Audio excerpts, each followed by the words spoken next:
Welcome back. It's a brand new year, 2018, to the UX Design Show. And of course, I am your host, Emmanuel Johnson Jr. I just want to talk a little bit about what I've been doing over the break since I've been gone, since around November, which has been a whole lot. It's just been, well, not a whole lot with the show exactly.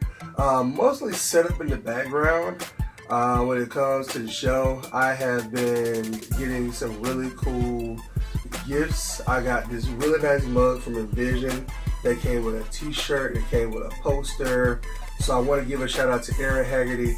They hooked me up with this because I did a little bit of work with them at the end of the year last year. So thank you so much for that. And I made it a centerpiece of my show. As you can see, I made it a little bit wider. Some of the items I have on the back I brought to the front now. So you have those here. These are some of my favorite things.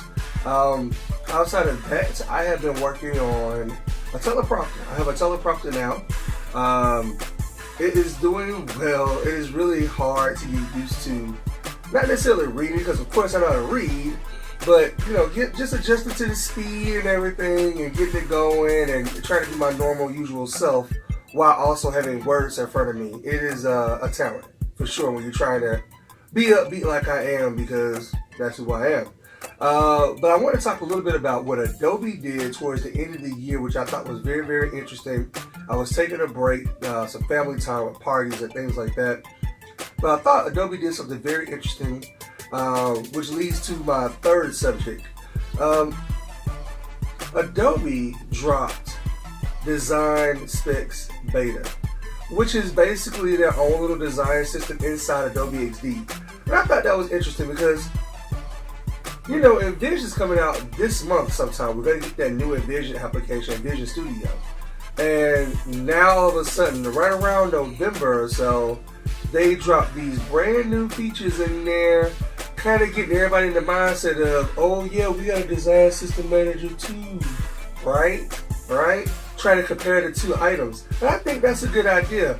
The only thing I would say about them adding their own kind of design system manager into the application, why wasn't that done sooner? Why wasn't that done sooner? For instance, number one, InVision Studio is not the first application to be a design prototype and design system manager tool all in one. There's two other applications I know about that are already in the ether that do this. You got UX Pen and you have Figma. I've mentioned Figma a couple times before. I haven't had a chance to use it, but I know for a fact that it's browser based. You can also, I think it also works with PCs and Macs. You can design, prototype, and it has a design system in there so you can save your buttons, fonts, colors, everything, and that way you can hand everything off to the developers. So this is not a new phenomenon. And it's one of the things that Adobe XD was lacking, where you know that there's other competition out here who has this. Everyone in the UX world is going bananas over InVision Studio. And now all of a sudden you decide to drop these features. It just seems like something they would have done before. Now I get that they're doing it because of all the hype of InVision. Would have been nice to put it in there before InVision started blasting everyone. On the same day you announced that you was out of beta. I'm not saying it's too little too late, because Adobe XD is within its 2 years of existence, so it's not that big of a deal that they added in now.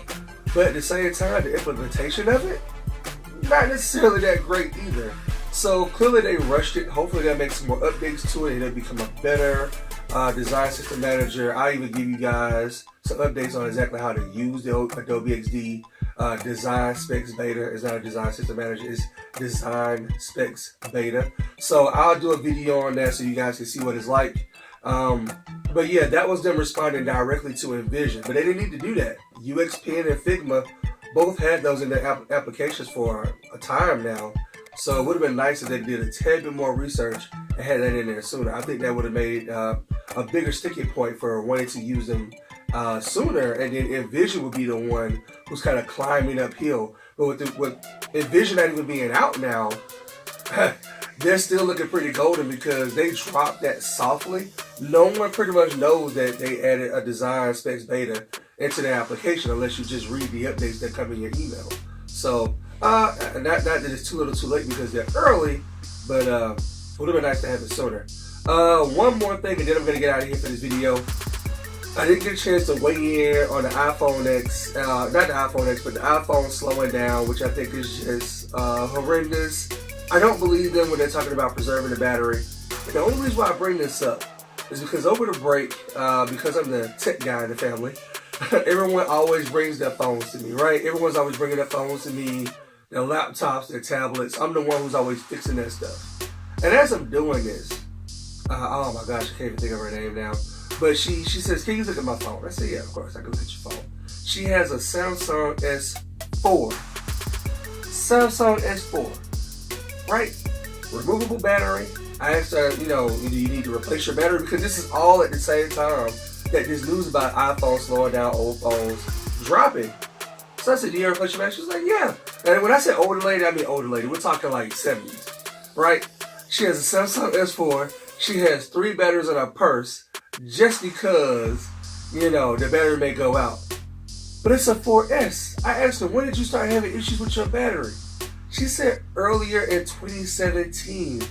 I'm not exactly sure when the 4S came out, but it has to be way older than an iPhone 6. So no, I do not believe Apple when they're telling you that they're trying to preserve the battery.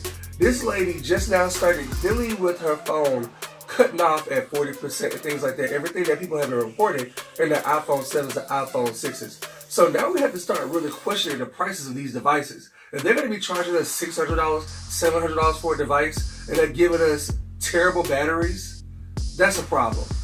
That's a problem. And just like with video gaming and the loot box situation, regulate yourself before the government regulates you. Because you know what? That is not a good look. That is not a good look for you to have a phone that has a battery that's already degraded. She's had that phone for years. 4 years. And she's just now having the problem of 40% cutoff. So you mean to tell me the iPhone 6 and iPhone 7 having that issue? It's a problem. Apple's lying. They're trying to make sure they get sales up and boost those sales for the iPhone 10. And I just think it's crazy. They shouldn't be doing stuff like that. They make enough money hand over foot. All of my friends who are big Apple geeks, who love Apple, are going to go buy that device anyway. For them to stoop to that level, to do something like that, I think is just really stupid. Anyway, that's it for this video. I'm going to have some more updates for you guys. I'll be posting regularly every Friday after this Friday. No worries. I'm looking forward to 2018. It's going to be a fantastic year. And I want to thank you guys who subscribed over the break. I wasn't even dropping anything and I picked up 3 subscribers. I really appreciate that. I shall catch you guys in the next video. And until next time, peace.